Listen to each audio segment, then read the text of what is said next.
प्राप्त करके श्री रामचरितमानस का लेखन कार्य प्रारंभ किया है। बोलिए रामचरितमानस की जय हो। तो जैसे लेखन कार्य प्रारंभ किया तो यहाँ पर देखो विद्वान लोग होते हैं ना, देखो विद्वानों की हम बुराई नहीं करते, हम सम्मान करते हैं, लेकिन उनको ज्ञान बहुत होता है। काशी के बनारस में जो अध्ययन करते हैं ना, उनको संस्कृत का बड़ा अच्छा ज्ञान होता है। तो यहाँ पर लोगों ने कहा कि इस जो राम कथा है, रामचरितमानस है, उसको कोई नहीं पढ़ेगा, ऐसा देहाती भाषा किसको पसंद आएगा। तो बाबा तुलसी को बड़ा चिंता हुआ, मेरी जो निर्माण है उसको कोई पसंद ही नहीं करेगा।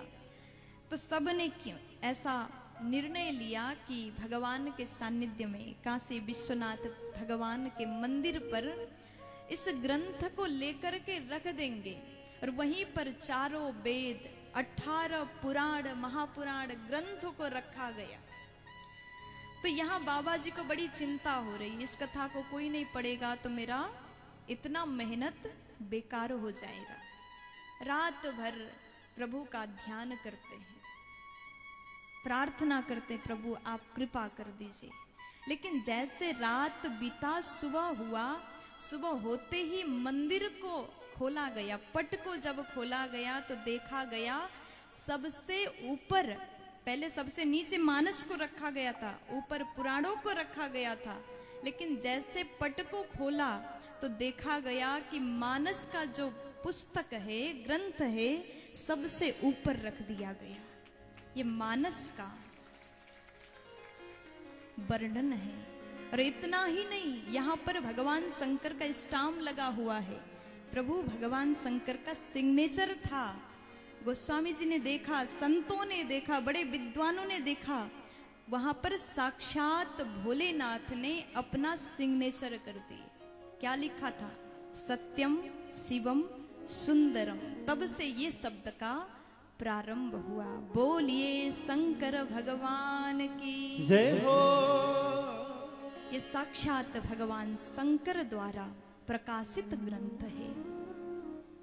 इसलिए आज भी आप लोग देखते हैं, किसी को भी गीता के पूरे श्लोक याद नहीं होते। अच्छा ये बताइए, आप लोग यहाँ पर जितने बैठे हैं, क्या आपको गीता जी का श्लोक याद है? किसको याद है? हाथ उठा के बताइए। किसी को याद है? अच्छा 1 2 3 लोगों को याद है। वाल्मीकि रामायण के संस्कृत श्लोक किसको याद है? हाथ उठाइए। किसी को भी नहीं। लेकिन मानस की चौपाई किसको याद है? आप लोग हाथ उठाइए। किस किस को याद है? अच्छा आप लोग अपने ही भीतर डाउट में हैं, हमको याद है कि नहीं यही नहीं पता। विश्व के हर व्यक्ति को मानस की चौपाई जरूर याद है। ज्यादा नहीं तो थोड़ा बहुत एक लाइन सबको याद होगा।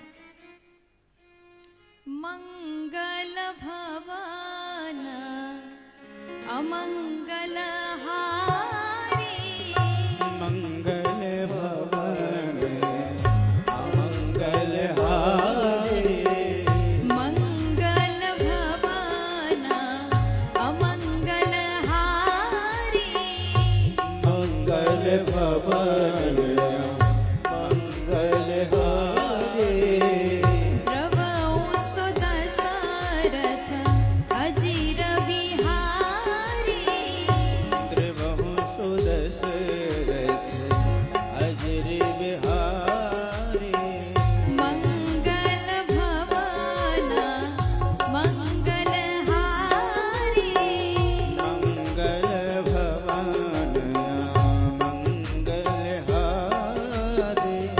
ये जो चौपाई है सबको याद है। भारत में तो ऐसा कोई नहीं होगा जिसको मानस के एक अक्षर याद ना हो, एक चौपाई याद ना हो। सबको याद है। क्यों याद है? क्योंकि ये जो ग्रंथ है ना, बड़ा ही सरल भाषा में है। अगर संस्कृत होता तो लोगों को बड़े मुश्किल से याद होता। जो संस्कृत का अध्ययन करते हैं, वेद व्याकरण का अध्ययन करते, उनको याद होता। लेकिन जो मानस का निर्माण किया गया, ये सुंदर भाषा में गोस्वामी जी ने लिखा ताकि सबको बड़े अच्छे से याद हो जाए। ये मानस की महिमा। तो अंतिम में गोस्वामी जी लिख रहे हैं, स्वान्तः सुखाय तुलसी रघुनाथ गाथा। स्वान्तः सुखाय, गोस्वामी जी लिखते हैं इस कथा को पढ़ के सुन के लोगों को सुख तो होगा, लेकिन हमने खास करके अपने मन की शांति के लिए इस कथा का लेखन किया, भाषाबद्ध किया। आज गोस्वामी जी लिखते हैं स्वान्तः सुखाय, राम कथा सुन करके पढ़ करके राम की महिमा में डूब करके हम लोग को जो परम सुख का प्राप्ति होता है ना, वो कई जगत में प्राप्त होने वाला नहीं है। प्यार से बोल दीजिए ना, ऐसे नहीं, जोर से बोलो ना जी। अब उसके बाद में ये जो 7 श्लोक है ना, मानस में कितने कांड है? कल हमने आपको बताया था कितने, 7 कांड है। मानो ऐसा प्रतीत हो रहा है आज गोस्वामी जी ने 7 श्लोक द्वारा 7 कांड के लिए ही वंदन किया, मंगलाचरण किया। पहला कांड है बाल कांड, दूसरा कांड है अयोध्या कांड, फिर उसके बाद में अरण्य कांड, किष्किंधा कांड, सुंदर कांड, लंका कांड और उत्तर कांड। ये 7 कांड के माध्यम से पूर्णतः भगवान राम जी के चरित्र को हम लोगों तक पहुंचाने की कृपा श्री बाबा तुलसीदास जी ने किया है। प्यार से बोलो जय श्री राम। अब जैसे मंगलाचरण किया, उसके बाद गुरुदेव का वंदन श्री गोस्वामी जी कर रहे हैं। बंदौ गुरु पद पदुम परागा, बंदौ गुरु पद पदुम परागा। बंदौ गुरु पद पदुम परागा, बंदौ गुरु पद पदुम परागा।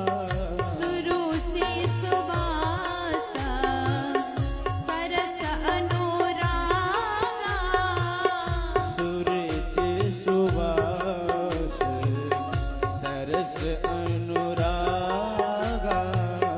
बंदौ गुरु पद पदुम परागा, बंदौ गुरु पद पदुम परागा। बंदौ गुरु पद पदुम परागा, बंदौ गुरु पद पदुम परागा। सुरुचि सुवासा सरस अनुरागा, सुरुचि सुवास सरस अनुरागा। गोस्वामी जी कहते हैं बंदौ गुरु पद पद्म परागा। देखो, आप भगवान के बाद में गुरुदेव जी को प्रणाम करने का नियम बना लीजिए।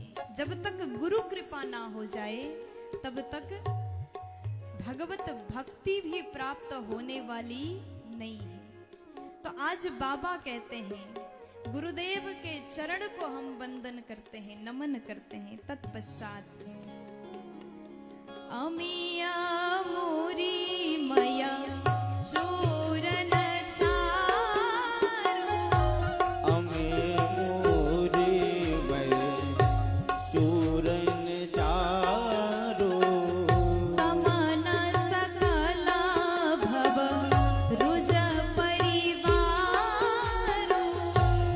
मन सकल हो रुज परिवारो श्री गुरु पद नखा मणिगण ज्योति श्री गुरु पद नखा मणिगण ज्योति सुमिरत दिव्य दृष्टि हिया होती सुमिरत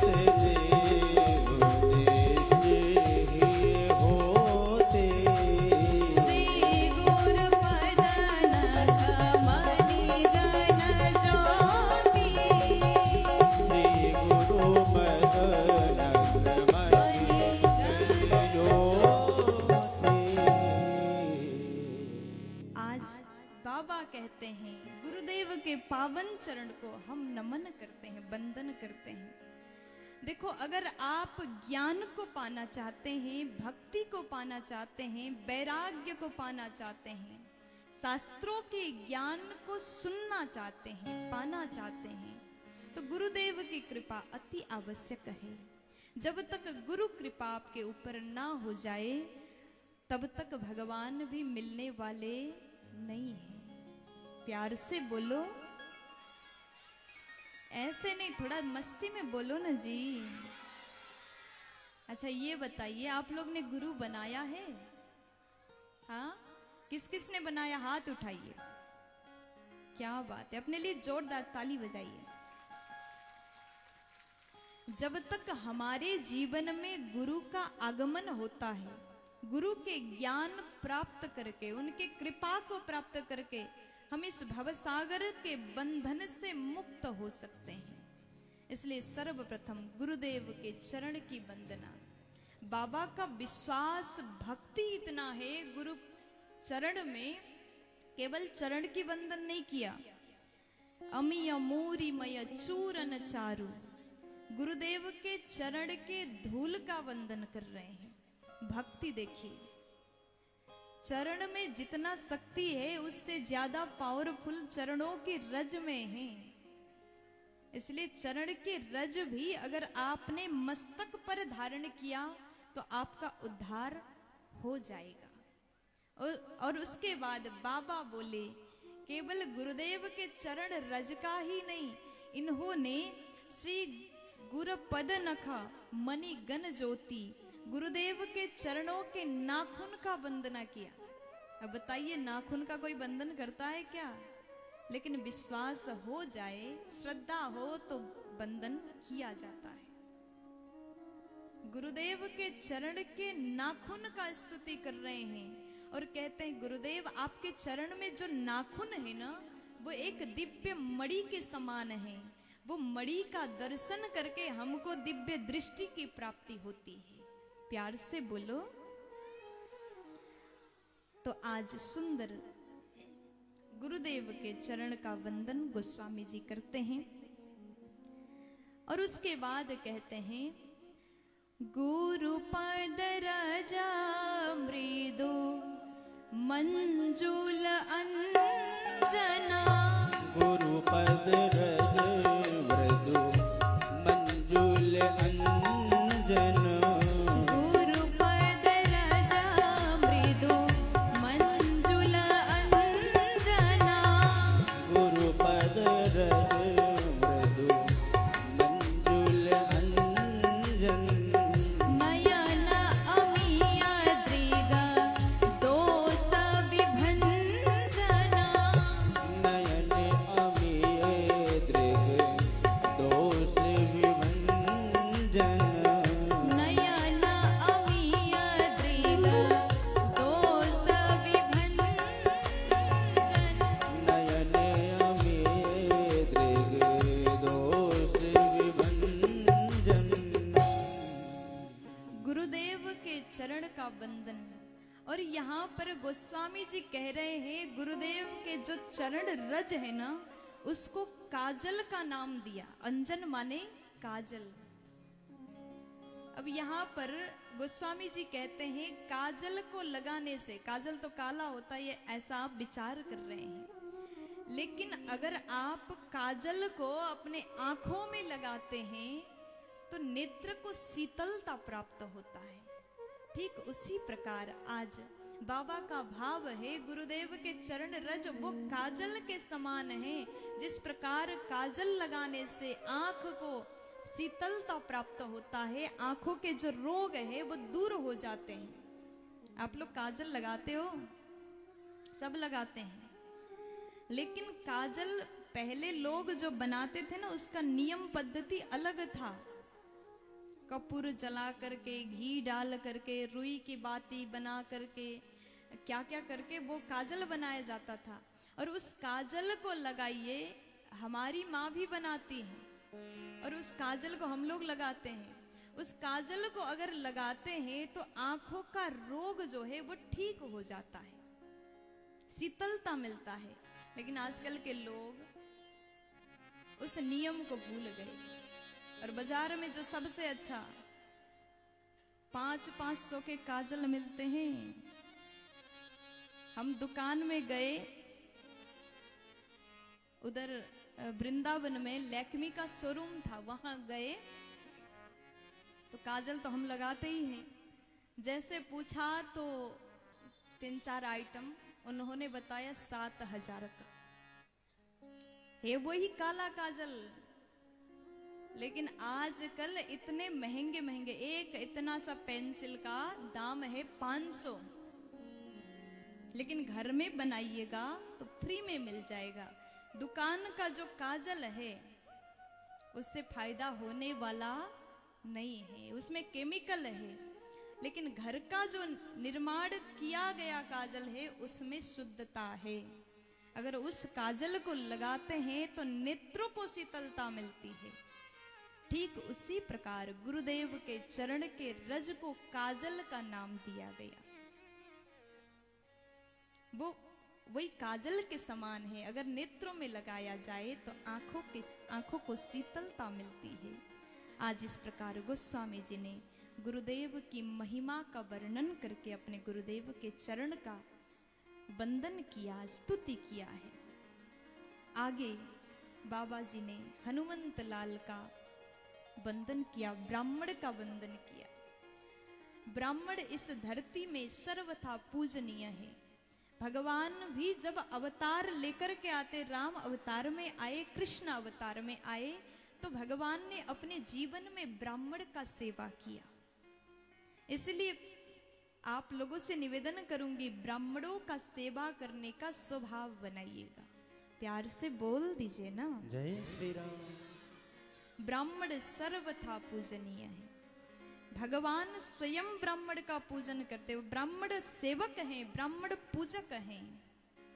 आगे हमारे राम जी की कथा में आप लोग सुनेंगे किस प्रकार प्रभु श्री राम जब वनवास का क्रम है, वहां पर प्रत्येक मुनि आश्रम में जाकर के कैसे भगवान चरण में बैठ करके ब्राह्मणों के मुख से कई प्रकार की ग्रंथों का श्रवण करते हैं।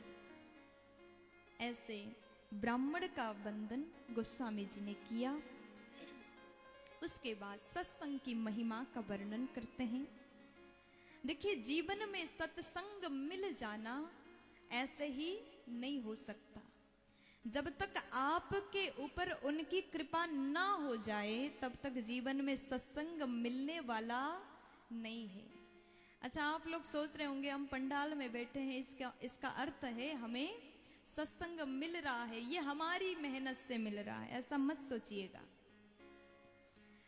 आप लोग को बुरा ना लगे, आप लोग ऐसा मत मानिएगा कि हमारी मेहनत से, हमारी प्रयास से ये कथा हो रही है, नहीं। और जिन्होंने मेहनत किया वो जरूर सोच रहे होंगे इतना महीनों से मेहनत किया, वो कहाँ गया। आप लोगों ने कार्य अवश्य किया है, तैयारियां अवश्य किए हैं, लेकिन आपके ऊपर जब तक प्रभु की कृपा नहीं हुआ तब तक राम कथा की आयोजन आप नहीं कर सकते थे। उनकी कृपा है, उनकी कृपा से आप लोग ये आयोजन कर रहे हैं, हम यहाँ से बोल रहे हैं। देखो, दुनिया में वक्ता हजारों हैं, लेकिन प्रभु ने हमको इस कथा का वाचन करने के लिए चयन किया, ये भी उनकी कृपा। और आप लोगों को आयोजक के रूप में प्रभु ने प्रेरित किया, आप लोगों को चयन किया, ये भी राम जी की कृपा। मिला करके सब भगवत कृपा से ये सत्संग हम लोग सुन रहे हैं। और गोस्वामी जी लिख देते हैं, बिनु सत्संग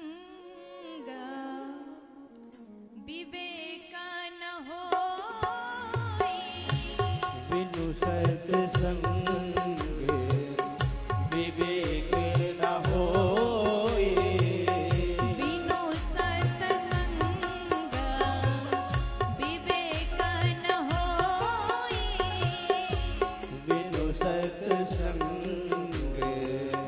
विवेक न होई, राम कृपा बिनु सुलभ न सोई, राम कृपा बिनु सुलभ न सोई, राम कृपा बिनु सुलभ न सोई, राम कृपा बिनु सुलभ न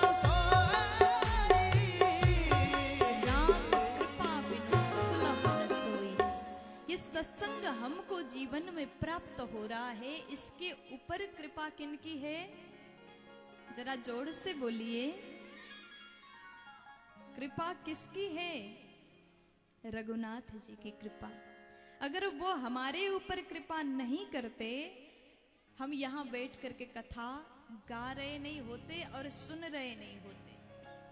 प्रभु की असीम अनंत कृपा के कारण हम लोग कथा सुन पा रहे हैं और गा पा रहे हैं। और गोस्वामी जी कह रहे हैं कि जब तक आप जीवन में संतों के संग नहीं करोगे, तब तक प्रभु भक्ति भी प्राप्त होने वाली नहीं है। सत्संग करिए, संतों के संग करिए। सत्संग से हमारे भीतर विवेक का उदय होता है। बिनु सत्संग विवेक न होई। जब तक आप सत्संग में नहीं जाते, श्रवण नहीं करते, तब तक विवेक प्राप्त होने वाला नहीं है। ज्ञान लोगों में होता है, बुद्धि लोगों में होता है, लेकिन विवेक ना हो जाए तो हमें अपने बुद्धि का सही इस्तेमाल करने का ढंग नहीं आता। इसलिए संतों की संग करिए। संतन के संग लाग रे, तेरी अच्छी बनेगी। संतन के संग लाग रे, तेरी अच्छी बनेगी। संतन के संग लाग रे, तेरी अच्छी बनेगी। संतन के संग लाग रे, तेरी अच्छी बनेगी। अच्छी बनेगी, तेरी बिगड़ी बनेगी। अच्छी बनेगी, तेरी बिगड़ी बनेगी। अच्छी बनेगी, तेरी बिगड़ी बनेगी। अच्छी बनेगी, तेरी बिगड़ी बनेगी। संतन के संग लाग रे, तेरी अच्छी बनेगी। संतन के संग लाग रे, तेरी अच्छी बनेगी। दोनों हाथ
प्रहलाद जी बन गए। हरि कीर्तन में लाग रे तेरी अच्छी बनेगी। हरि कीर्तन में मन लाग रे तेरी अच्छी बनेगी। संतन के संग लाग रे तेरी अच्छी बनेगी। संतन के संग लाग रे तेरी अच्छी बनेगी। देखो, तालियों की सेवा करते सब लोग।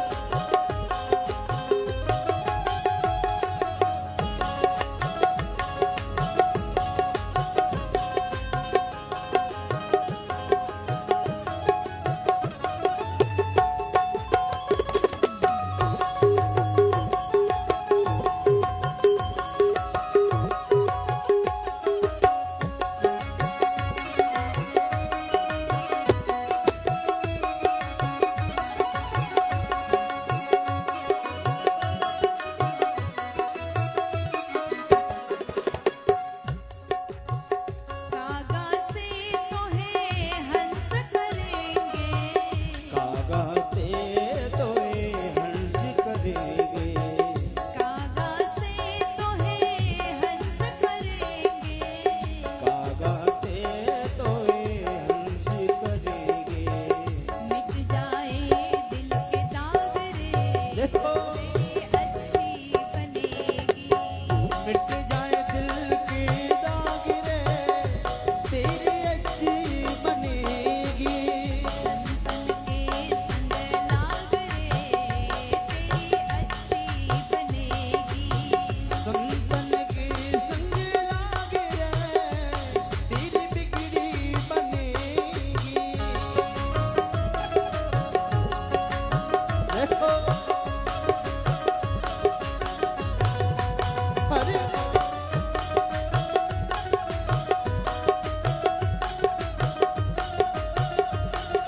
जय हो।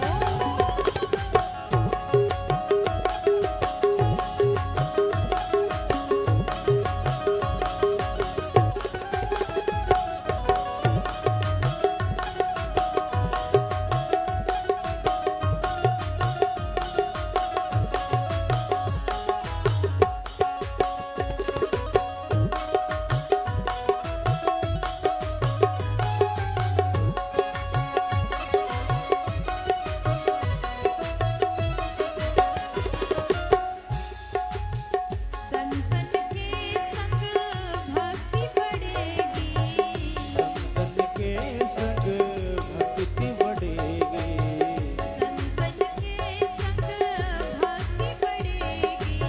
संतन के संग भक्ति बढ़ेगी। राम चरण अनुराग रे देखो, तेरी बिगड़ी बनेगी। राम चरण अनुराग रे तेरी बिगड़ी बनेगी। संतन के संग लाग रे तेरी अच्छी बनेगी। संतन के संग लाग रे तेरी अच्छी बनेगी। दोनों हाथ उठा के तालियां। अरे वाह!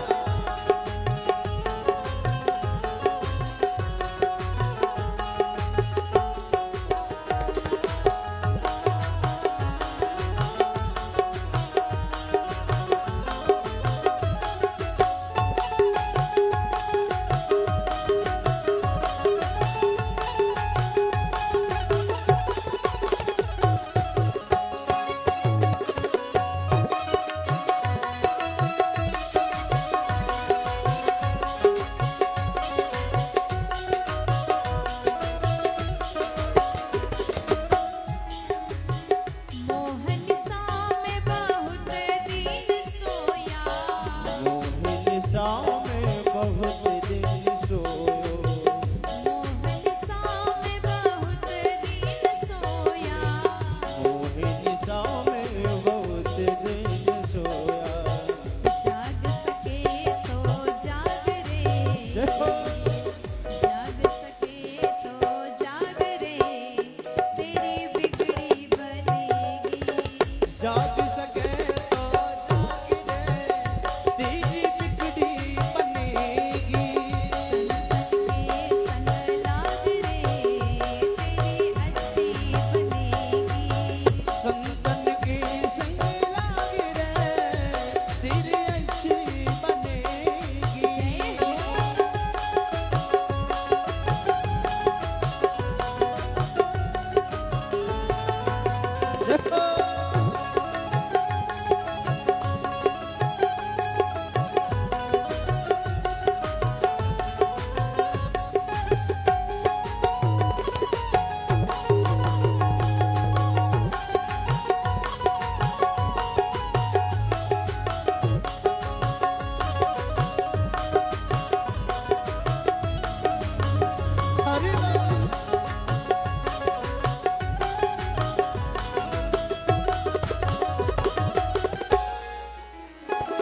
संत भगवान की जय हो।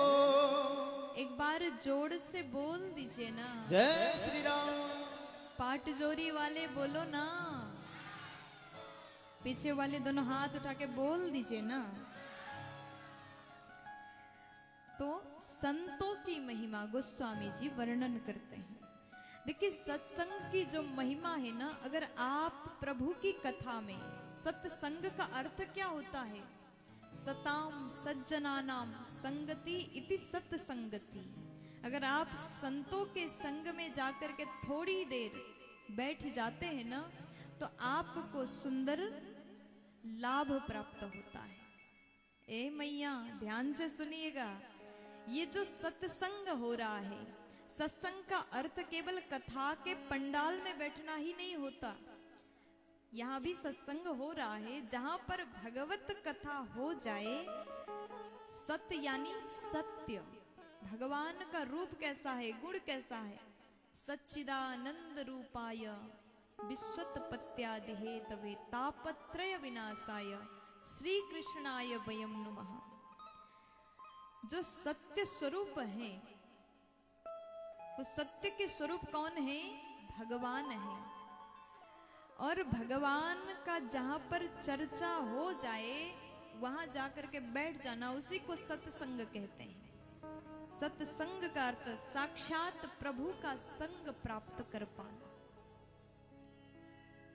कथा में आप बैठे, अगर आप किसी के साथ 2 पल बैठते हैं और वहां से आपको अच्छी ज्ञान की बातें, भगवान की कथा सुनने को मिल जाए, तो उसको भी सत्संग कहते। जहां जाकर के आपके जीवन बदलने की संभावना हो, उसी को सत्संग कहा जाता है। प्यार से बोलो। एक बार एक व्यक्ति कथा सुनने के लिए गया। किसी गांव में कथा हो रही थी, भागवत की कथा, श्री राम जी की कथा हो रही थी। तो उसके बाद में गांव वाले बोले कि भैया आप भी एक दिन चलिए ना कथा सुनने के लिए। वो जीवन में कभी कथा सुनने नहीं जाता था। अच्छा, किसी किसी को स्वभाव होता है, किसी का आदत होता है, जैसे कथा के पंडाल में जाकर के बैठे तुरंत नींद में आ जाते हैं। नींद लगती है ना। आप लोग को नींद तो नहीं आ रही है ना? आ रही है? नहीं, आपके एनर्जी को देख करके, आपके स्माइल को देख करके हमको समझ में आ रहा है, जब तक कथा चलती है, ठाकुर जी की ऐसी कृपा है, कोई भी व्यक्ति सो नहीं सकता। कथा में बैठ करके वो सो जाता है जिसके ऊपर भगवान की कृपा अभी नहीं हुआ है। और जो कथा में बैठ करके भी कथा से वंचित रह जाए, लेकिन पंडाल में सोने के बाद भी मुश्किल से 2 शब्द भी उसके कान में गए, तो वो 2 शब्द भी उसको भवसागर से पार कराता है। ऐसा ही उस व्यक्ति के साथ हुआ। वो कभी कथा में नहीं जाता था। गांव वालों ने जिद किया, भैया एक दिन चलिए ना, कथा सुनने चलो। वो बोला जाकर के क्या करेंगे, 3 घंटा फालतू टाइम बर्बाद हो जाएगा। जो कथा की महिमा को ना समझे, वो 3 घंटे यहाँ जो बैठना होता है, 3 घंटे जो सुनते हैं, यहाँ जाकर के कथा के पंडाल में बैठ करके टाइम खराब हो रहा है, ऐसा वही सोच सकता है जिसको कथा की महिमा अभी नहीं पता। लेकिन जिसने महिमा को जाना, जिसने मर्म को जाना, वो कथा में बड़े भाव से आता है और 3 घंटे सुन करके अपने आप को धन्य समझता है। उस व्यक्ति को सबने कहा, भैया इतनी अच्छी राम कथा हो रही है, एक दिन चलो। वो बोला नहीं नहीं, जाकर के क्या करूंगा, मुझे मन नहीं करता, नहीं गया। तो जैसे 7-8 दिन हुआ, अंतिम दिन का कथा शेष था और लोगों ने कहा कि भैया एक दिन चलो, जाकर के तुम्हारा कुछ नुकसान नहीं होगा, इसलिए चल दो। तो बोला ठीक है, सब कह रहे हैं तो एक दिन हम भी कथा सुनेंगे, क्या प्राप्त होगा हम भी देखते हैं। और जैसे वो कथा में गया, वो बड़ा आलसी था। अपना उस समय, अभी तो आयोजक समिति पूरा व्यवस्था कर लेते हैं, अच्छा कारपेट है, सुंदर व्यवस्थाएं हैं, गर्मी में उसी हिसाब से वातावरण बनाया जाता है, सुंदर लाइट, अच्छा पंडाल का व्यवस्था किया जाता। उस समय पुरातन काल में इतनी अच्छी व्यवस्थाएं नहीं थी, तो अपने अपने आसन घर से लाया जाता था और उस आसन में बैठ करके कथा को श्रवण किया जाता था। और जैसे सब कोई अपने अपने आसन लेके श्रोतागण आए और सब ने अपना आसन बिछाया, वो व्यक्ति अंतिम में आया और दूसरों से कहता, उसको सब धनवान था और धनवान को सब मानते हैं, पूजते हैं। तो लोगों ने कहा कि भैया आप आए हैं, बैठ जाइए, आइए आइए बैठ जाइए। पहले कहा आइए बैठिए, बैठ गया। और जैसे व्यास जी ने मंगलाचरण शुरू हो गया, उसको इतना आनंद आया कि डूब गया, नींद आ गई, सो गया। और जैसे 3 घंटा कथा चली, 3 घंटे के बाद कथा विश्राम, आरती हुआ, सब अपने घर को चले गए, अपना अपना आसन लेके घर चले गए। और जिस व्यक्ति के आसन में वो व्यक्ति सो रहा था, उसने जगाया, भाई साहब कथा तो हो गया, अब चले जाइए, आप जाएंगे तभी हम अपना आसन ले जा पाएंगे। और वो व्यक्ति जैसे घर गया, चुपचाप गया। पत्नी पूछती है, स्वामी जी आज आप कथा में गए थे, क्या सुन के आए? अब ये जब से गया था तब से सो रहा था। इसने कहा कि हमने जो कथा में सुना वो बड़ा अच्छा सुना, समझ में आया? हाँ, अच्छे से समझ में आया। बड़े खुशी के साथ में कहता है, 3 शब्द हमको सुनाई दिया। पत्नी बोली, कौन से 3 शब्द? पति बोला, आइए, बैठिए और जाइए। ये 3 शब्द हमने सुन के आए। तो पत्नी को लगा कैसा मूर्ख है, इतनी अच्छी कथा वाचन हो रहा है, वहां जाकर के फालतू के 3 शब्द सुन के आया। लेकिन सत्संग से वो शब्द लाया था। पत्नी बोली, ये तुम्हारा महामंत्र है, ये भगवान का दिव्य नाम है, इसका तुम जप कर लेना। तो उसको लगा कि सच में ऐसा होता होगा। तो बैठता है और बैठ करके आइए बैठिए जाइए, आइए बैठिए जाइए, आइए बैठिए जाइए, ये 3 शब्द का बारंबार उच्चारण करता है। भगवान का नाम समझ करके इसने उच्चारण किया। अब रात हुआ, सब भोजन करके सो गए। जैसे परिवार के सभी लोग सो गए, इसको नींद ही नहीं आ रही है, बैठे बैठे सोचता है।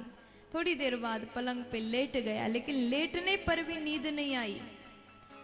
तो नींद आती भी कैसे, कथा में ही पूरी हो गई थी।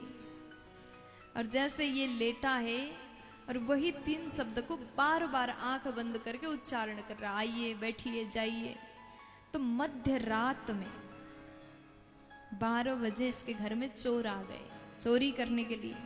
और जैसे चोर भीतर आए, बोलता है आइए। चोर को लगा कि ये तो जागा हुआ है, इसको सब पता चल गया, आज हमने जो प्लानिंग किया था ये तो बर्बाद हो गया, अब कैसे चोरी करेंगे, मालिक को तो पता है। तो जैसे चोर घुसे, ये बोला आइए, और थोड़ी देर बाद वो लोग भागने वाले थे, तो ये कहता है बैठिए। चोर को भी लगा कि ये हम चोरी करने आए हैं, फिर भी अच्छे से सम्मान कर रहा है, शांति से बैठ गए। थोड़ी देर बाद बोला कि जाइए। अब चोर ने जैसे सुना, तुरंत चरण पकड़ लिया, क्षमा करिएगा, आपको तो सब पता चल गया, हम लोग आपके घर में चोरी करने के उद्देश्य से आए थे, लेकिन आपने फिर भी इतना सम्मान हमको दिया, माफ करिए, हम आपके घर में चोरी नहीं करेंगे, हम चोरी के उद्देश्य से आए थे, लेकिन अब हम जा रहे हैं। और जितना आप तो इतने बड़े ज्ञानी हैं, आपको सब पता है, आप जान कर के भी हमारा सम्मान कर रहे हैं। अगर पता चल जाए घर में चोर आया है तो लोग मारते है ना। आप लोग के घर में चोर घुस आए तो क्या करोगे?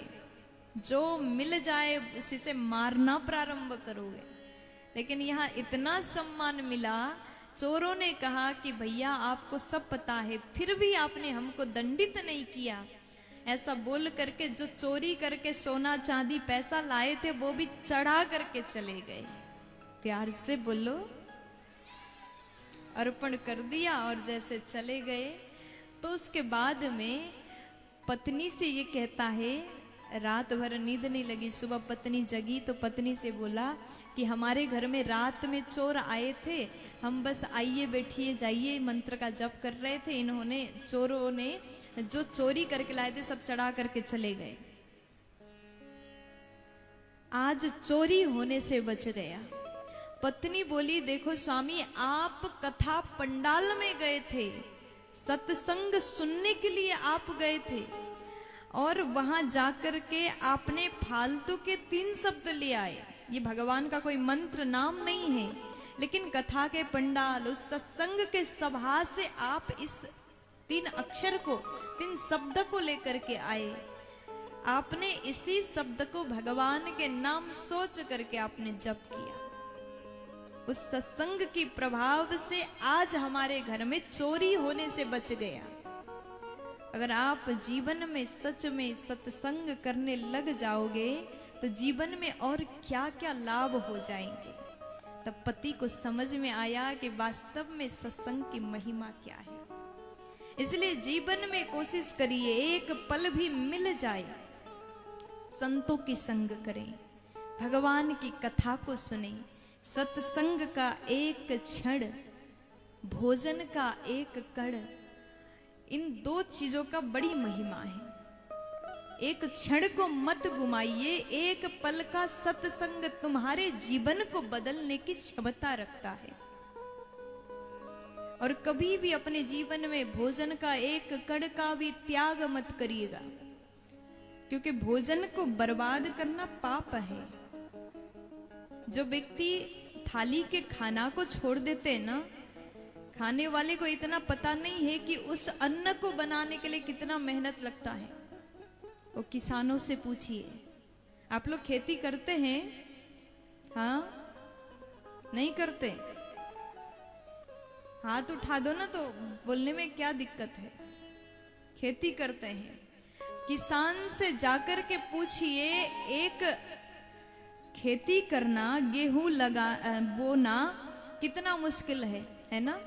और उसको पालना, उसको बड़ा करना, काटना, उससे गेहूं निकालना और उससे आटा बनाना, फिर उसके बाद में भोजन बनाने वालों को पूछिए, गर्मी के टाइम में रोटी बेलना कितना मुश्किल होता है। पसीना आ रहा है, गर्मी लग रहा है, आग के सामने बैठे हुए हैं, बहुत मेहनत लगता है। लेकिन खाने वाला जैसे थाल में परोस करके आया, उसको तो पूरा तैयार मिला है, खा रहा है, 2 कोर खाया, अच्छा नहीं लगा, फेंक दिया, बर्बाद कर दिया। किसानों की मेहनत को, भोजन बनाने वाले की मेहनत को इसने एक पल में खराब कर दिया। इसलिए भोजन की महिमा को समझो, भजन की महिमा को समझो। अगर आपने महिमा को जाना तो आपने सब कुछ जान लिया। सत्संग का एक पल भी हमारे जीवन को बदलने की शक्ति रखता है। इसलिए जितना हो सके संतों की संग करने की कोशिश करिएगा। प्यार से बोल दीजिए ना, जय श्री राम। जोर से बोलो ना जी। अच्छा, जो आगे आगे बैठे हैं ना, उनको लगता है कि ये देख रहे हैं, लेकिन हम ऊंचे स्थान में हैं, पीछे तक देख पा रहे हैं। दोनों हाथ उठा के बोल दीजिए ना। तो आज गोस्वामी जी सत्संग की महिमा का वर्णन करते हैं। फिर उसके बाद में रामचरितमानस का रचना कर रहे हैं। तो सबसे पहले कह रहे हैं, जो भगवान शंकर ने रचना किया उसी कथा को हम भाषाबद्ध कर रहे हैं। कल हमने आप लोगों को बताया था कि इस कथा का रचना किसने किया? अरे बोलिए, भगवान शंकर ने किया।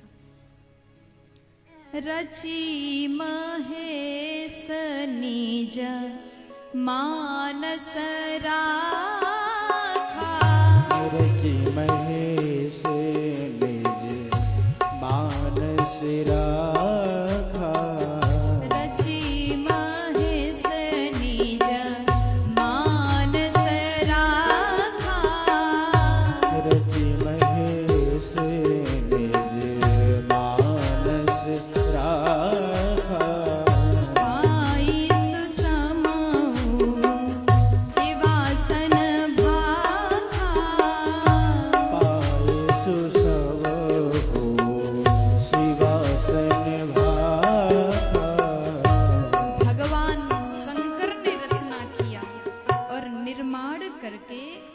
परखा अपने निज मानस में रखा है। और ऐसी मानस की कथा गोस्वामी जी लिख रहे हैं।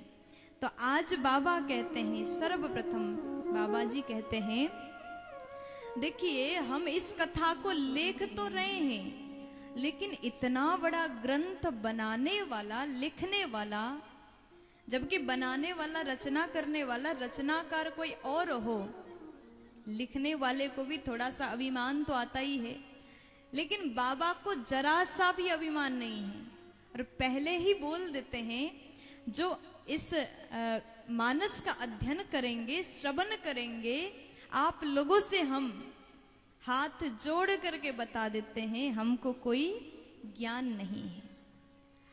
आज गोस्वामी जी कहते हैं, कविता विवेक एक नहीं मोरे, कविता विवेक एक नहीं मोरे, कविता विवेक एक नहीं मोरे, कविता विवेक एक नहीं मोरे, सत्य कहूँ लिखी कागज कोरे, सत्य कहूँ लिखी कागज तोरे, सत्य कहूँ लिखी कागज कोरे। सत्य कहूँ लिखी कागज कोरे। आज गोस्वामी जी कहते हैं, कवित विवेक एक नहीं मोरे, सत्य कहूँ लिखी कागज कोरे। आज गोस्वामी जी लिख रहे हैं तो पहले बोल दिया, मुझ में कविता लिखने की ढंग नहीं है। जो कविता बनाने वाले होते हैं ना, अगर एक भी कविता बन गया तो लोगों को दिखाते, भैया देखो मैंने कितना अच्छा लिखा। लेकिन बाबा ने इतना सुंदर मानस का लेखन कार्य कर रहे हैं, लेकिन सबसे पहले लिख दिया, कविता लिखने की विवेक हमारे भीतर नहीं है। और इस बात को हम सत्य बोल रहे हैं। जो भविष्य में पढ़ने वाले हैं उनको ये ना लगे कि गोस्वामी जी ने कैसा लिखा, इसलिए हम पहले बोलते हैं, सत्य कहूँ लिखी कागज कोरे, सफेद पत्र में, सफेद कागज में शपथ पूर्वक सिग्नेचर करके हम इस बात को लिख देते हैं कि हमारे भीतर विवेक नहीं है। अब देखिए, गोस्वामी जी पहले बोल रहे हैं, हम जानते नहीं, हमारे भीतर ज्ञान नहीं, फिर भी इन्होंने इतना बड़ा मानस लिख डाला। अगर ज्ञान अधिक होता तो क्या लिखते? प्यार से बोलो। और आज कहते हैं ये सब प्रभु की कृपा है, राम जी की कृपा है, हम लिखने जा रहे हैं। एही महारघुपति नाम उदारा, यही महारघुपति नाम उदारा, एही महारघुपति नाम उदारा, यही महारघुपति नाम उदारा, अति पावन पुराण श्रुति सारा, अति पावन पूरन श्रुति सारा, मंगल भवन मंगलहारी, मंगल भवन अमंगलहारी, उमा सहित जेहि जपत पुरारी, उमा सहित रही जप त्रिपुरारी। आज हम श्री रघुनाथ की गाथा को लिखने जा रहे हैं, उस कथा को भाषाबद्ध करने जा रहे हैं, जिस कथा में 24 घंटे भगवान शंकर माँ भवानी के साथ में बैठ करके चर्चा करते हैं, जिस रघुनाथ के नाम में भगवान शंकर डूबे रहते हैं। मंगल के भवन अमंगल को हरने वाले ऐसे राम जी की चरित्र हम लिख रहे हैं। मेरे भीतर इतना ज्ञान तो नहीं है, लेकिन फिर भी हमारे भीतर जो भी आएगा वो राम जी की कृपा से आएगा, और उसको हम भाषाबद्ध करने की कोशिश करते हैं। गोस्वामी जी बड़े भाव से कथा प्रारंभ कर रहे हैं। यद्यपि कविता रस एकौ नाहि, यद्यपि कविते रस एकौ नाहि, यद्यपि कविता रस एकौ नाहि, यद्यपि कविते रस एकौ नाहि, राम प्रताप प्रगट यहि माहि, राम प्रथम प्रगटौ यहि माहि, सोई भरोसा मोरे मन आवा, सोई भरोस मोरे मन आवा, केहि न सुसंग बड़प्पनु पावा, कहि ना सुसंग बड़ोपन पावा, कहि ना सुसंग बड़ोपन पावा। देखिए राम जी की कृपा जिनके ऊपर हो जाए वो कैसे ऐसे ही रह सकता है। मैं भी भाषाबद्ध करने की कोशिश कर रहा हूँ। आगे रघुनाथ जी की कृपा से जो हमारे भीतर आएगा, जो ज्ञान भीतर प्रकट होगा, उसको मैं अवश्य लिखूंगा।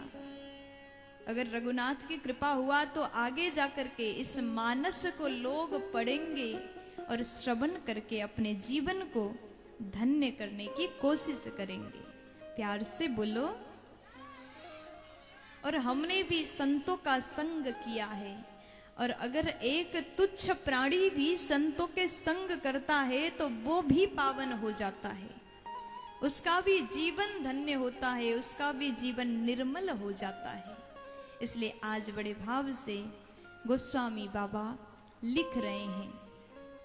और यहाँ पर बाबा जिन्होंने कथा को गाया, मानस में कल हमने 4 वक्ता का वर्णन किया था। कौन से वक्ता ने कहां बैठ करके किसको कथा सुनाया, वक्ता का परिचय देते हैं, और राम कथा की महिमा किन्होंने कैसे गाया। हर चीज का एक परंपरा होता है। आप भागवत सुनते हैं तो वह भी तमाम वक्ता हैं। सूत जी महाराज ने सौनक आदि 88,000 मुनियों को सुनाया, सुखदेव जी ने राजा परीक्षित जी को सुनाया है, और मैत्रेय जी महाराज ने विदुर जी को सुनाया है। इस प्रकार भागवत में परंपरा आता है, उसी प्रकार मानस में भी परंपरा है। और कहां पर कैसे कथा का गायन हो रहा है। याज्ञवल्क्य जी ने जो कथा भरद्वाज जी को सुनाया है वो कथा हम लिखने जा रहे हैं। याज्ञवल्क्य जो कथा सुहाई, जागे बल के जो कथा सुहाई, भरद्वाज मुनि बरहि सुनाई, भरद्वाज मुनि बरहि सुनाई। याज्ञवल्क्य जी ने जो कथा भरद्वाज जी को सुनाया, उस कथा का हम वर्णन कर रहे हैं। तेहि सन याज्ञवल्क पुनि पावा, तहि सन याज्ञवल्क पुनि पावा, तिन पुनि भरद्वाज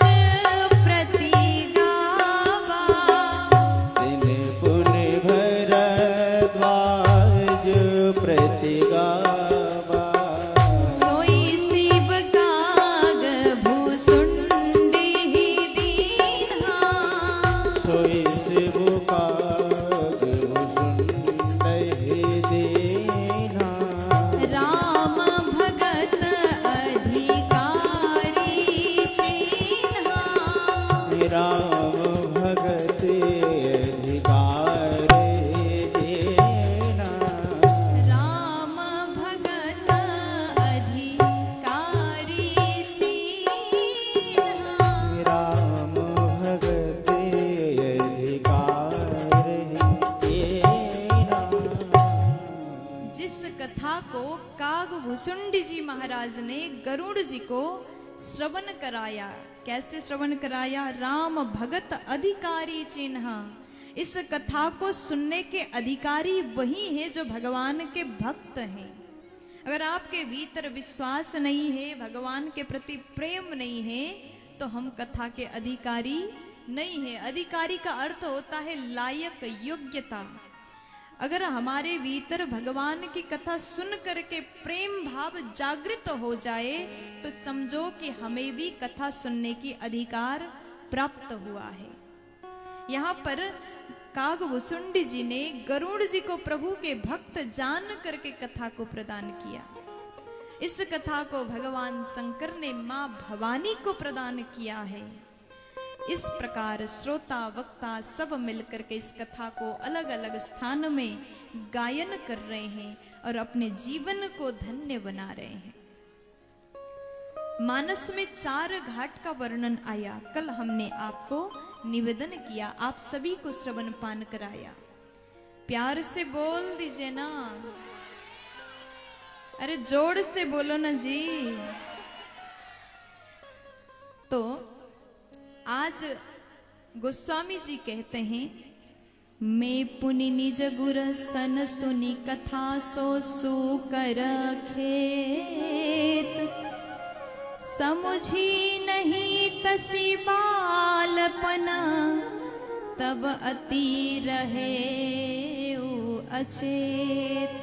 मेरे गुरुदेव ने जिस कथा हमको श्रवण पान कराया, कहाँ? सूकर खेत बराहा क्षेत्र में जिस कथा का श्रवण मेरे गुरुदेव ने कराया, उस कथा को हम आपके समक्ष रखेंगे। देखो, बचपन में गुरुदेव द्वारा हमने सुना, लेकिन उस समय कुछ भी समझ में नहीं आया। क्यों नहीं आया? क्योंकि हम बच्चे थे, बाल्यावस्था था, इसी कारण हमको समझ में नहीं आया।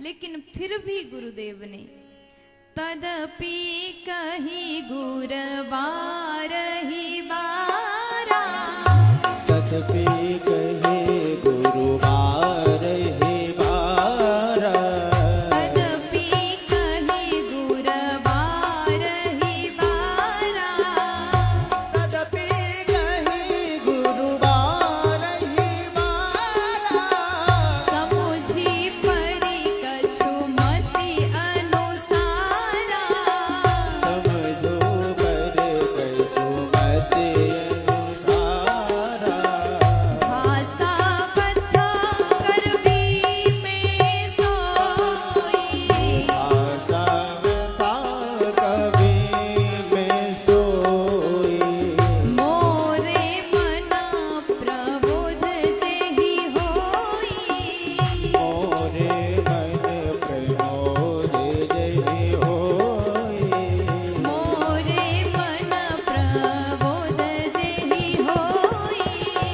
मोरे मन प्रमोद जहि होई।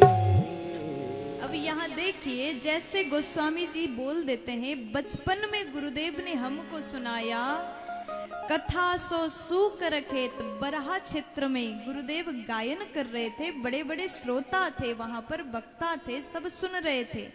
लेकिन हमको बचपन के कारण, बचपना के कारण, आप अपने बालक के सामने कुछ कथा सुना दीजिए, बार बार सुनाइए, तब जाकर के उसको समझ में आ जाता है। लेकिन किसी को भी एक बार में समझ में आने वाला नहीं है। प्यार से बोलो, जोर से बोल दीजिए ना। लेकिन फिर भी यहाँ पर बाबा कह रहे हैं, तदपि कही गुर बारही बारा। मेरे गुरुदेव रुके नहीं, बारंबार उन्होंने कथा सुनाया और उसके बाद समुझी परी कछु मति अनुसारा, थोड़ा बहुत समुझी परी कछु यानी थोड़ा सा समझ में आया। मेरा जितना बुद्धि था उतना मैंने समझ लिया और उसी को भाषाबद्ध करबि में सोई। और वही जो थोड़ा समझा था उसी को भाषाबद्ध करने की मैं कोशिश कर रहा हूँ। मेरे भीतर जो बोध होगा उसी को मैं लिख दूंगा और इसको आप लोग सुन लीजिएगा। प्यार से बोलो जय श्री राम। और ये थोड़ा सा जो उन्होंने समझा, यहाँ देखिए अगर स्वामी जी ज्यादा समझ जाते तो क्या लिख देते, 9 दिन में भी ये कथा पूरा नहीं होता। तो उन्होंने अपने भाषा में लिखना प्रारंभ किया। तो गोस्वामी जी कहते ये कथा ऐसी कथा है, ये परम सुंदर कथा है। राम कथा कली पमनग भरानी, राम कथा कली पन्नगी भरानी, मुनि विवेक पावक कहु अरानी, मुनि विवेक पावक कहु अरानी। हमारे लिए कथा कैसी है? राम कथा कली कामद गाई, राम कथा कले कामद गाई, राम कथा कली कामद गाई, राम कथा कले कामद गाई। सुजन सजीवनी मोरी सुहाई, सुजन सजीवन मोर सुहाई, सुजन सजीवनी मोरी सुहाई, सुजन सजीवन मोर सुहाई। राम कथा कलयुग में उस संजीवनी बूटी के समान है। लक्ष्मण जी को जब शक्ति लगा था तो संजीवनी बूटी हनुमान जी लेकर के आए थे। हमारे लिए ये कथा उस बूटी के समान है कली काल में। तो अब बाबा जी लिखना प्रारंभ, तब से हम लोग हो गया 2 घंटे से ये चर्चा कर रहे हैं बाबा जी कैसे लिख रहे हैं, कहाँ बैठ के लिख रहे हैं। अब यहाँ मानस निर्माण की तिथि का वर्णन आया, कब लिखा गया? संबत 1631 संबत 1631 संबत 1631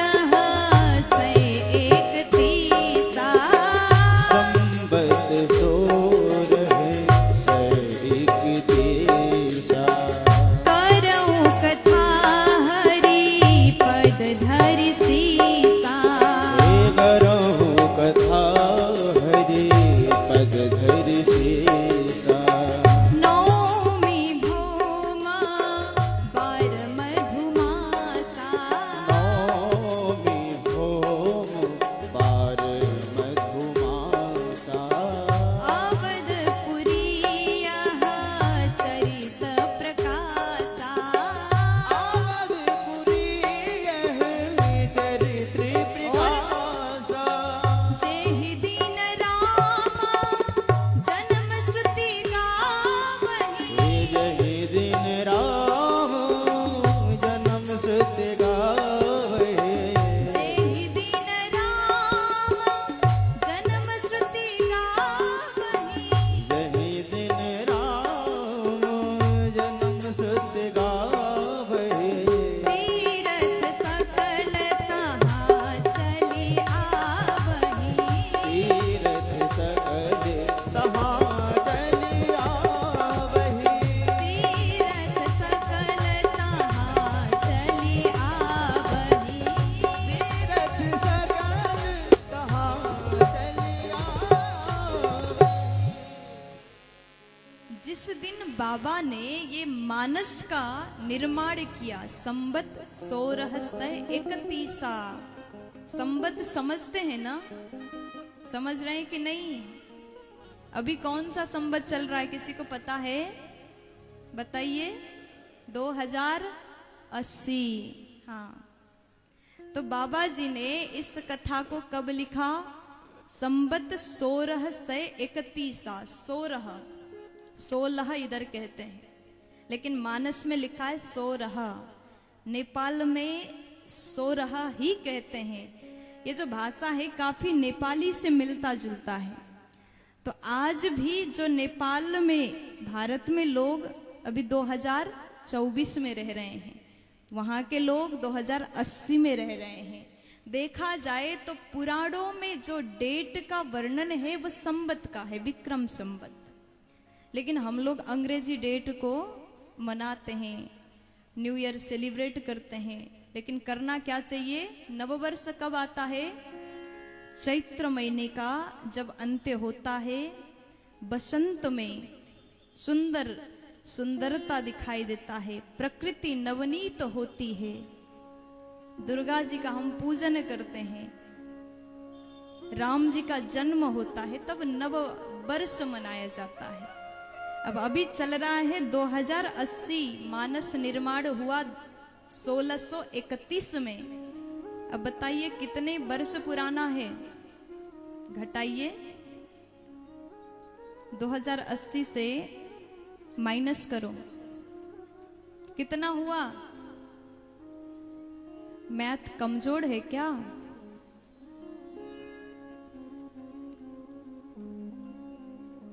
किसी को आया? नहीं आया? बताइए कितना हुआ? नहीं पता? हाँ, 449 449 साल व्यतीत हो गया। और ये निर्माण तिथि कौन सा है? नवमी भौम बार मधुमासा, अवधपुरी यह चरित प्रकाशा। जिस दिन हम लोग राम जी का जन्म मनाते हैं संवत 1631 में, वही समय, वही तिथि, वही बार राम जी का जन्मदिन कब है? नवमी तिथि मधुमास पुनीता, चैत्र नवमी में मधुमास मंगलवार भगवान का जन्म हुआ। और रामचरित मानस का जन्म भी वही दिन हुआ। उसी दिन में अवधपुरी यह चरित प्रकाशा, अवध में इस रामचरित मानस को प्रकाशित किया गया। इसीलिए ये स्पष्ट होता है कि जो रामचरित मानस है साक्षात भगवान श्री राघवेंद्र सरकार के वांग्मय प्रतिमूर्ति स्वरूपा है। बोलिए रामचरित मानस की जय हो, रामचंद्र भगवान की जय हो। बाबा कह रहे हैं, जेहि दीन राम जन्म श्रुति गावहि, जय दीन राम चरण स्तुति गावहि, जेहि दीन राम जन्म श्रुति गावहि, जय दीन राम चरण स्तुति गावहि। तीरथ सकल कहाँ चली आवहि, तीरथ सकल तहाँ चले आवहि। जिस दिन वेदों ने भगवान जी का, राम जी का जन्म का तिथि बताया और हमने सुना है उस दिन विश्व भर के, केवल भारत के नहीं, विश्व के हर तीर्थ अयोध्या में उपस्थित होते हैं। ऐसे शुभ मुहूर्त पर मानस जी का निर्माण हुआ। एक बार जोर से बोलो ना जी। अब उन्होंने इस ग्रंथ का नाम क्या रखा? कौन से ग्रंथ बताइए? नहीं पता? थोड़ा बोलो। रामचरित मानस एहि नामा, रामचरित मानस यही रामा, रामचरित मानस एहि नामा, रामचरित मानस यही रामा। सुनत श्रवण पाइ विश्रामा,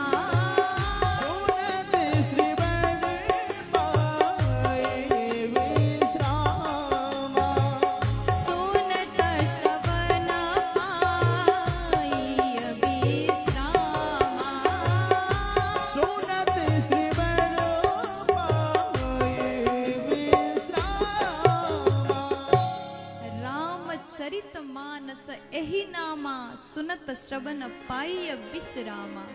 मानस की कथा को सुन करके क्या मिल जाता है? विश्राम मिल जाता है। जो लोग 2 घंटे सोते हैं ना दोपहर में, फिर बोलते हैं हमें थोड़ा सा विश्राम कर लिया, हमने विश्राम किया, वो विश्राम नहीं है, वो आराम है। वास्तविक विश्राम तो तब मिलता है जब आप मानस की शरण में आते हैं, जब आप राम जी की कथा को सुनते हैं, तब हमको विश्राम प्राप्त होता है। ये विश्राम किस किस को मिला? भोलेनाथ को विश्राम मिला। कैसे? जब समुद्र मंथन हुआ, भागवत जी अगर आपने सुना होगा तो अष्टम स्कंद में समुद्र मंथन का कथा का वर्णन है। जब समुद्र मंथन से विष को प्रकट कर लिया, अमृत पाने की भाव से मंथन हो रहा था, सबसे पहले विष निकला। भोलेनाथ को बोला कि प्रभु आप पान कर लीजिए।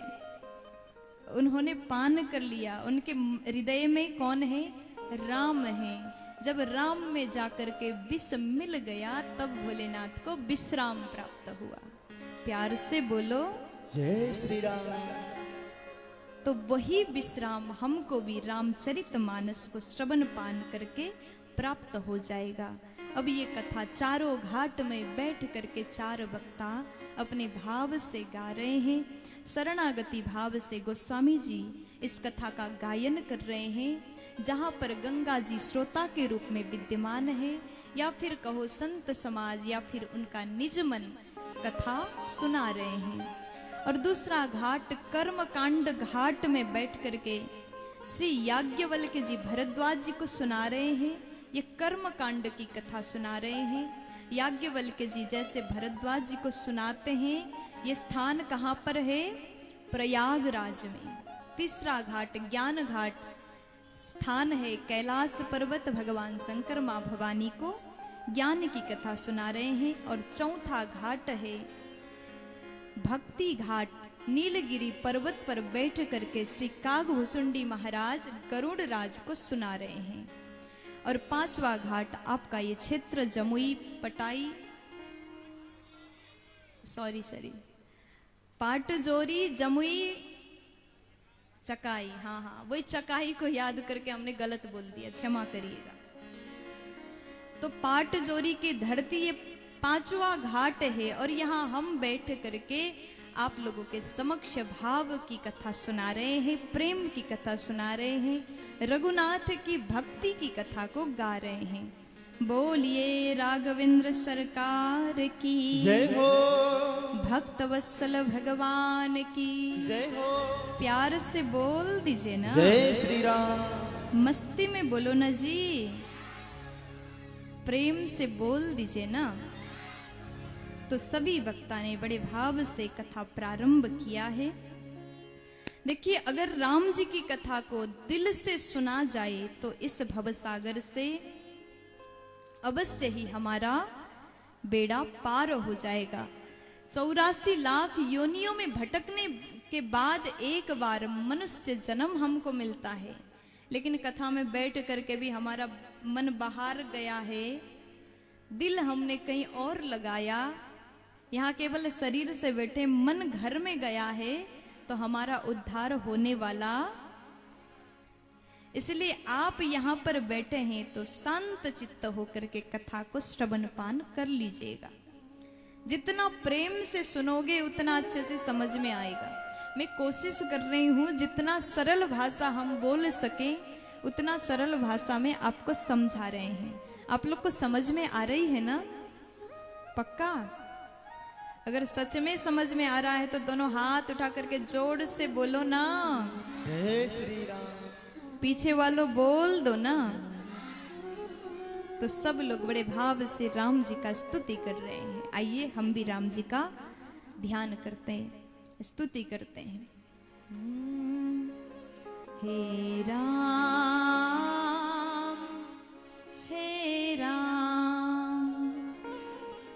जग में साचो तेरो नाम, हे राम हे राम, हे राम हे राम, हे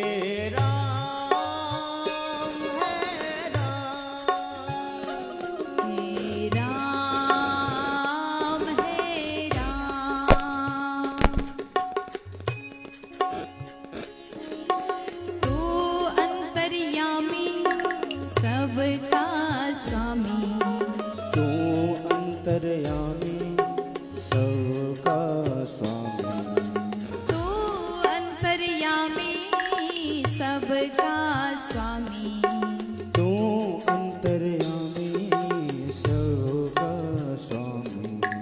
तेरे चरणों में चारों धाम, हे राम हे राम, हे राम हे राम, हे राम हे राम। भाव से ताली बजाते हुए जय हो।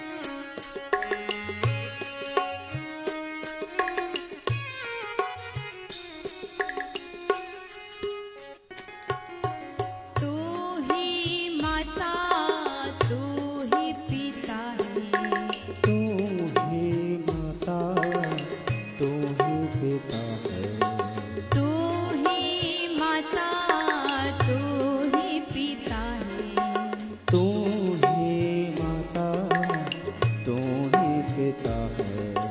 तू ही तो है राधे का श्याम, हे राम हे राम, हे राम हे राम,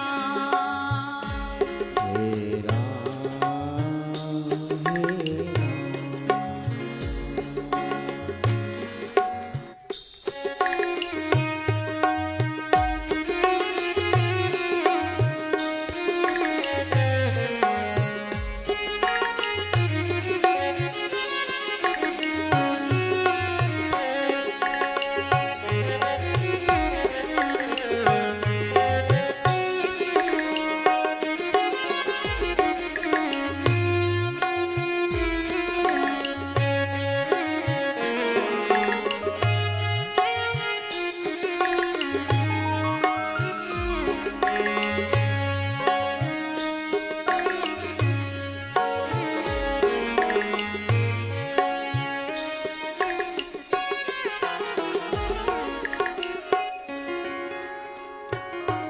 तू ही बिगाड़े, तू ही सवारे, तू ही बिगाड़े तू ही संभाले, तू ही बिगाड़े, तू ही सवारे, तू ही बिगाड़े तू ही संभाले।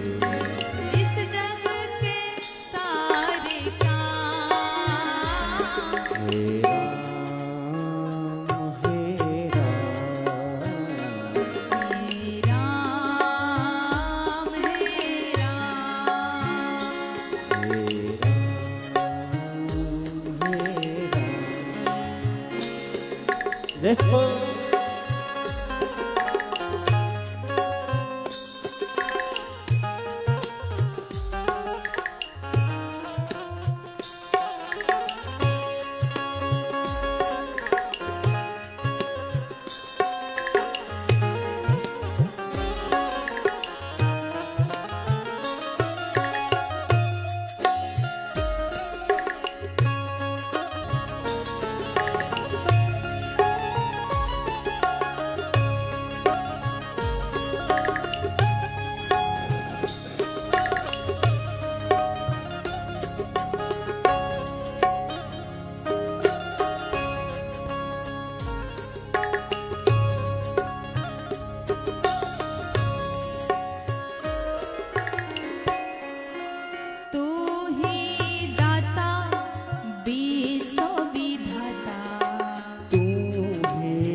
विधाता तू ही जगदाता विश्व विधाता तू ही जगदाता विश्व विधाता तू ही शुभ तू ही सार हे राम हे राम हे राम हे राम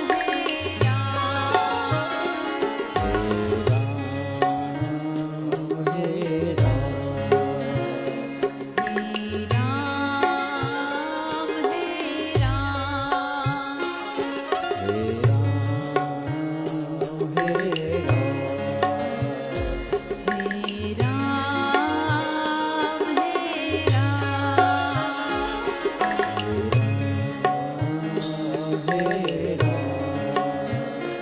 हे राम हे राम हे बोलिए राघव सरकार की जय हो एक बार जोर से बोल दीजिए ना। जय श्री राम जय जय श्री राम। आज की कथा को हम लोग ठाकुर जी के चरण में विश्राम करते हैं और कल समय से आप लोग पधारेंगे और कल हम लोग जो कथा श्री याज्ञवल्क्य जी प्रयागराज में भरद्वाज जी को सुनाते उस कथा का श्रवण पान करेंगे और कल कथा के माध्यम से भगवान श्री भोलेनाथ जी का सुंदर विवाह प्रसंग हम लोग श्रवण पान करेंगे। कल कथा में माँ पार्वती और भगवान शंकर का विवाह होगा, तो आप लोग जैसे शादियों में जाते हो ना लाल साड़ी पहन करके, वैसा ही जाना है, ठीक है? जोर से बोलो। आइए सब कोई खड़े हो जाएं, थोड़ी देर हम लोग नृत्य करेंगे, झूमेंगे और उसके बाद में आरती होगी।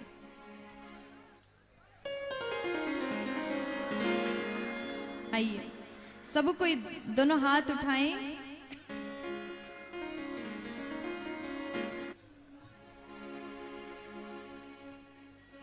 आइए तेरा राम जी करेंगे बेड़ा पार, दोनों हाथ उठाइए।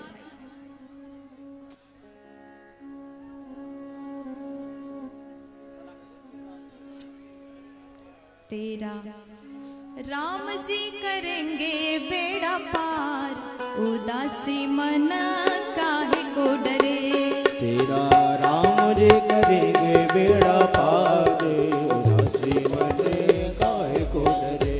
तेरा राम जी करेंगे बेड़ा पार, उदासी मन काहे को डरे। तेरा राम जी करेंगे बेड़ा पार, उदासी मन काहे को डरे। काहे को डरे, काहे को डरे, हे काहे को डरे, काहे को डरे। काहे को डरे, काहे को डरे। काहे को डरे, काहे को डरे। सुनिए ना, सच में अगर आप अपना कल्याण चाहते तो ऐसे हाथ उठाइए। और हमको लग रहा है आप लोग को बहुत जल्दी जल्दी नाचने का मन कर रहा है। हो तेरा राम जी करेंगे बेड़ा पार, उदासी मना काहे को डरे।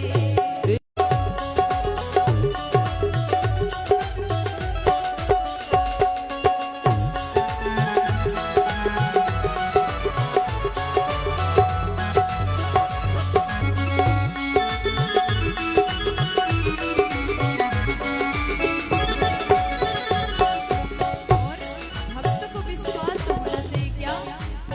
सहज किनारा मिल जाए, राम जी करेंगे बेड़ा पार, उदासी मना काहे को डरे।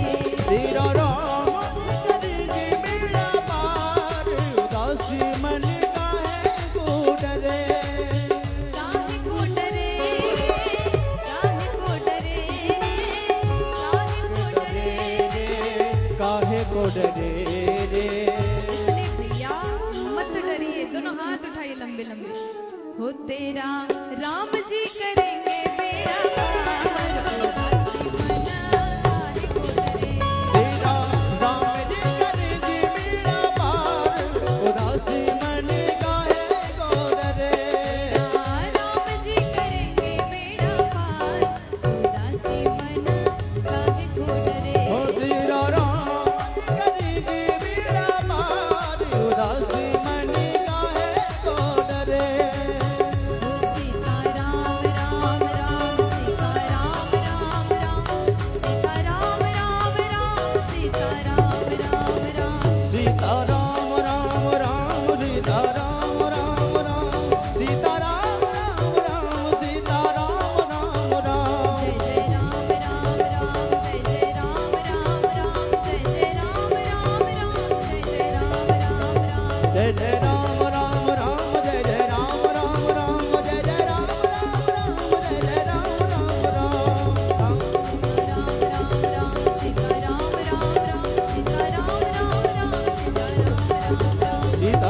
सीता राम राम राम सीता राम राम राम सीता राम राम राम सीता राम राम राम अब सुनिए ना, आपके क्षेत्र में कथा हो रही है, थोड़ा मस्ती में झूमते हुए दोनों हाथ उठाइए और ऐसे देखो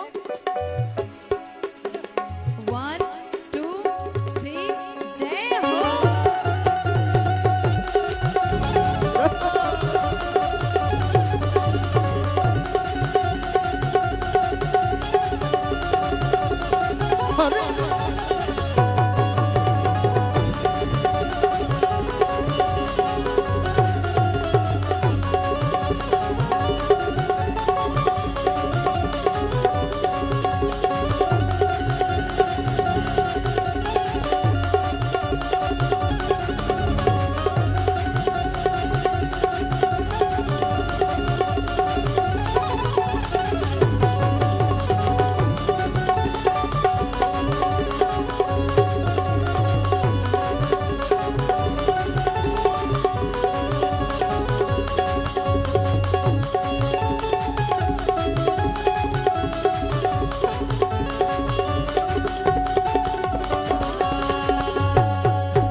दिल में तू श्याम नाम के, दिल में तो राम नाम के, हे दिल में तो राधा नाम के। जल जोत जला के दे, आएगा आएगा आएगा मेरा सावरा, दिल से बुला के दे, आएगा मेरा सावरा दिल से बुला के दे, आएगा मेरा सावरा ताली बजा के दे, आएगा मेरा सावरा ताली बजा के दे। जय हो।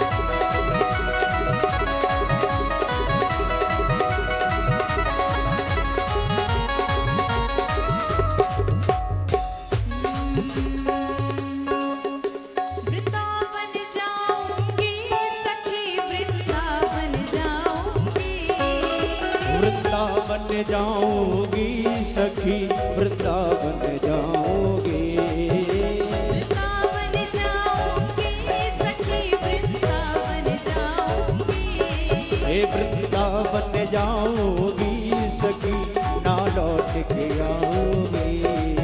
मेरे उठे हो मेरे उठे, देखो मेरे उठे बिरह में पीर सखी, वृंदावन जाऊंगी, मेरे उठे विरह की पीर रति वृंदावन जाऊंगी, मेरे उठे बिरह की पीर सखी, वृंदावन जाऊंगी, ओ मेरे उठे विरह की पीर सखी वृंदावन जाऊंगी।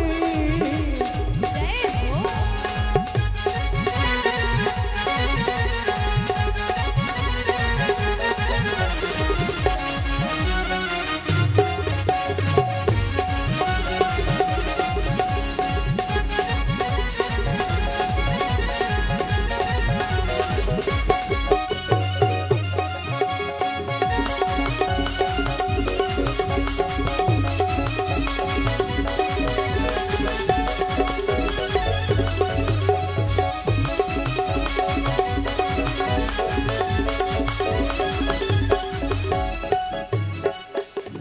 छोड़ दिया मैंने भोजन पानी श्याम की याद में, छोड़ दिया मैंने भोजन पानी श्याम की याद में, छोड़ दिया मैंने भोजन पानी श्याम की याद ये छोड़ दिया मैंने भोजन पानी श्याम की याद में। बाजे मुरली देखो बाजे मुरली देखो बाजे मुरली यमुना तीर सखी वृंदावन जाऊंगी। ओ बाज मुरली यमुना तीर सखी वृंदावन जाऊंगी। मेरे उठे बिरह की पीर सखी वृंदावन जाऊंगी। ओ मेरे उठे विरह की पीर सखी वृंदावन जाऊंगी। जय हो।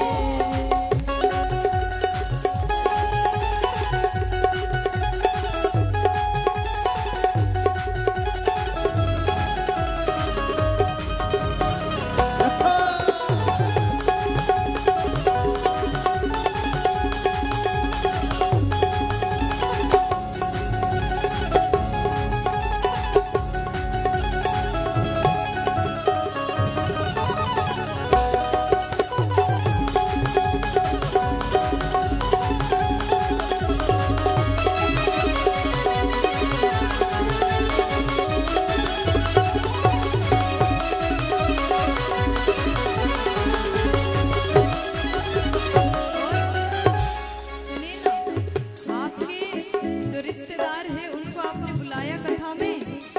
नहीं बुलाया। रिश्तेदार है आपके तो कल से बुला लेना, ठीक है? कितने रिश्तेदार हैं? हाथ उठाइए दोनों। हमारे हमारे देखो हमारे दो ही रिश्तेदार, हमारी दो ही रिश्तेदार, हमारे दो ही रिश्तेदार। हमारे दो ही रिश्तेदार। एक हमारे बांके बिहारी, एक हमारे बाकी बिहारी, एक हमारे बांके बिहारी।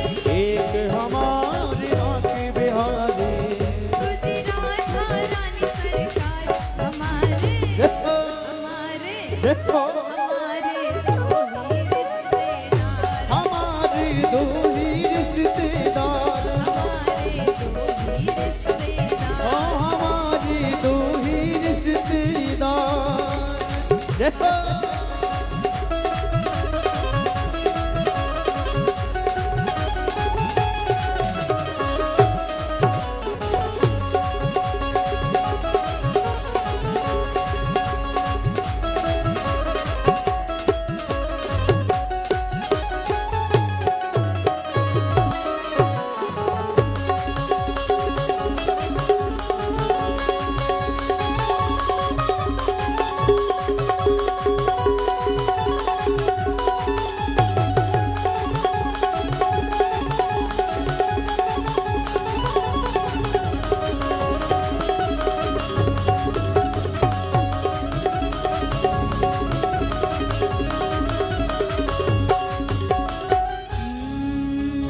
खाटू वाले श्याम धड़ी से हमको मोहब्बत है। खाटू वाले श्याम धड़ी से हमको मोहब्बत है। ऐसे भगवान से प्यार नहीं दिख रहा है, दोनों हाथ उठाइए। कौन कौन प्रभु से प्यार करता है? ऐसे करके हाथ उठाइए। खाटू वाले श्याम धड़ी से हमको मोहब्बत है। खाटू वाले श्याम धड़ी से हमको मोहब्बत है। ओ सामने तेरी जरूरत है। सावरे हमें तेरी जरूरत है। ओ सामने तेरी जरूरत है। सावरे हमें तेरी जरूरत है।